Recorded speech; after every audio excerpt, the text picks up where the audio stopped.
आज तुम्ही अर्ज भरताय, पुन्हा एकदा निवडणुकीच्या रिंगणात उतरत आहे. पण एकंदरीत आपण पाहिलं तर महायुतीची ताकद देखील या ठिकाणी जास्त असलेली पाहायला मिळते. अशा परिस्थितीत तुम्ही निवडणुकीला सामोरं जाता, काय एकंदरीत सांगा?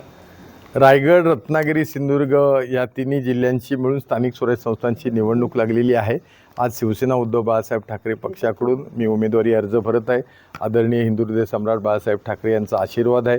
आदरणीय उद्धवजी आणि सगळे आमचे नेते यांनी मला उमेदवारी दिली आहे. सुप्रियाताई सुळे, हर्षवर्धन सकपाळ यांनीही त्याला सहकार्य करून मान्यता दिलेली आहे. आणि त्यामुळे गेल्या 12 वर्षामध्ये स्थानिक स्वराज्य संस्थांना लोकप्रतिनिधी विधान परिषदेमध्ये असूनसुद्धा त्यांचे प्रश्न सुटलेले नाहीत.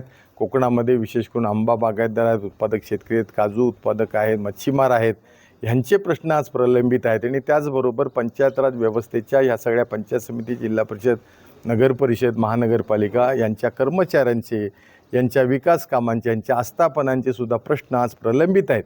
ते प्रश्न सोडवण्याकरता मी कटिबद्ध असणार आहे. आणि महाविकास आघाडीचा जरी मी उमेदवार असतो तर मला असं वाटतं राजकारणाच्या पलीकडे जाऊन 1018 जे मतदार या ठिकाणी जिल्हा परिषद सदस्य, नगरसेवक, पंचायत समिती सभापती आणि महानगरपालिकांचे नगरसेवक आणि महापौर आणि त्याचबरोबर नगराध्यक्ष हे मतदान करणार आहेत.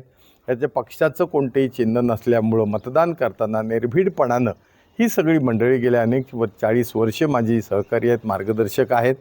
आणि त्यामुळे हे सगळे सद्सद्विलासवरून मला मतदान करतील आणि मी विधान परिषदेमध्ये एक लोकप्रतिनिधी जाईल एवढा मला विश्वास आहे. तुमच्यासमोर पुन्हा एकदा अनिकेत तटकरे असतील, जे मागच्या वेळी देखील होते, पण आता अनिकेत तटकरे पुन्हा एकदा आज फॉर्म भरत आहेत.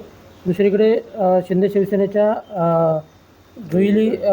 जुईकर यांनी अपक्ष फॉर्म देखील भरलेला आहे. हे आव्हान कसं पाहता? तर अनिकेत तटकरे हे फक्त फॉर्म भरण्यापुरतेच येतात असा इतिहास सगळे मला इथले स्थानिक स्वराज्य संस्थेचे मतदार, नगरसेवक, पदाधिकारी जे ते सांगतायत. आणि या ठिकाणी जी काही निवडणूक होणार आहे ही माझ्या मताप्रमाणे अत्यंत सुशिक्षित आणि समंजस्य मतदार या ठिकाणी मतदान करणार आहेत. त्यामुळे कोकणच्या विकासाकरता, स्थानिक स्वराज्य संस्थेच्या विकासाकरता ते मतदान करतील असा मला विश्वास आहे.